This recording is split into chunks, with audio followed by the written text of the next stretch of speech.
जालना जिल्ह्यातील निम्न दुधना प्रकल्पासाठी संपादित झालेल्या जमिनी ह्या बुडी क्षेत्रात आहेत। त्या जमिनी गाळपेरा देऊन शेतकऱ्याला कसण्यासाठी आजपर्यंत वापरत होतो, परंतु आता या विभागानं कडा विभागानं त्या गाळपेरा देणं बंद केलेलं आणि थांबवलेलं आहे।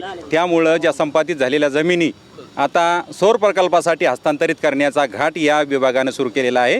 तो शेतकऱ्यावर अन्याय करणारा आणि शेतकऱ्यांचा संसार देशोधडी लावणारा हा निर्णय आहे। या विरोधात आज या कार्यालयासमोर आम्ही आंदोलन करतोय। अधिकारी अद्यापपर्यंत कोणताच आम्हाला प्रतिसाद देत नाहीत। वरिष्ठ अधिकारी आज इथं कोणीही उपलब्ध नाहीत। मंत्रालयीन स्तरावरच्या बैठकीचं कारण देऊन ते आज पळवाट काढत आहेत। मात्र आम्ही जोपर्यंत हा निर्णय होत नाही की गाळपेरा शेतकऱ्यांना देण्याचं लेखी आश्वासन आणि उच्चस्तरीय बैठक घेऊन ते सौर प्रकल्पासाठी झालेला करारनामा रद्द होत नाही, तोपर्यंत आम्ही शांत बसणार नाही, या ठिकाणावर उठणार नाही। 2 दिवस आमचं धरणे आंदोलन राहील आणि त्यानंतर आमचं अन्नत्याग आंदोलन सर्व शेतकरी बांधवांचं राहणार आहे। अधिकारी बऱ्याच वेळेस आधी चर्चा करतात, तुम्ही नेमकं त्या ठिकाणी काय चर्चा झाली? अधिकारी फक्त उडवाउडवीची उत्तरं देत आहेत। जे चुका त्यांनी केलेल्या आहेत त्या चुकावर पांघरून घालण्याचा प्रकार ते करत आहेत। मुळात हे जे जमीन संपादनाचं प्रकरण आहे ते मुळात चुकीचं झालेलं आहे।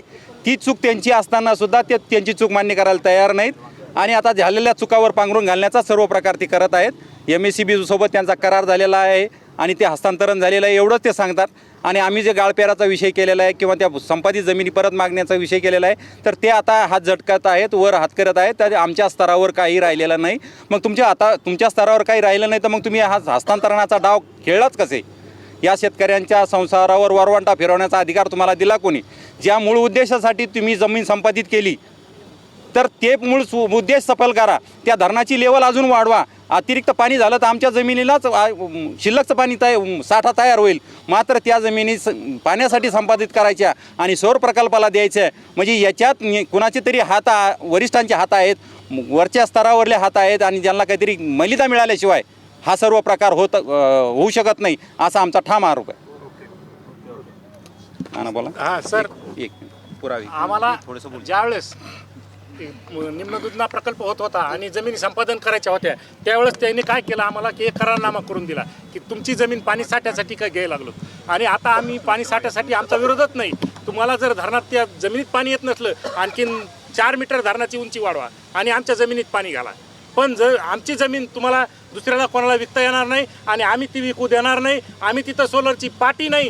तुम्ही आता इथून पुढं तुम्ही नुसतं येऊन बघा, इथं जरी आम्हाला तुम्हाला आज रोजी गाळपेऱ्याचं पत्रच घेऊन इथं हलणार आम्ही, त्याच्याशिवाय आम्ही हलणार नाही। आणि जरी तुम्ही उद्या सोलर प्रकल्पाचा एखादा अधिकारी आला तर त्याला तिथून आम्ही रिकामं वापस येऊ देणार नाही।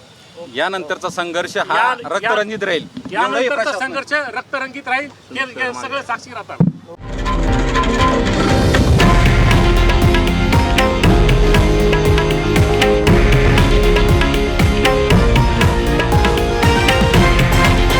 हे आहे देशातील नंबर 1 न्यूज नेटवर्क आणि आपण पाहत आहात TV9 मराठी, एकमेव।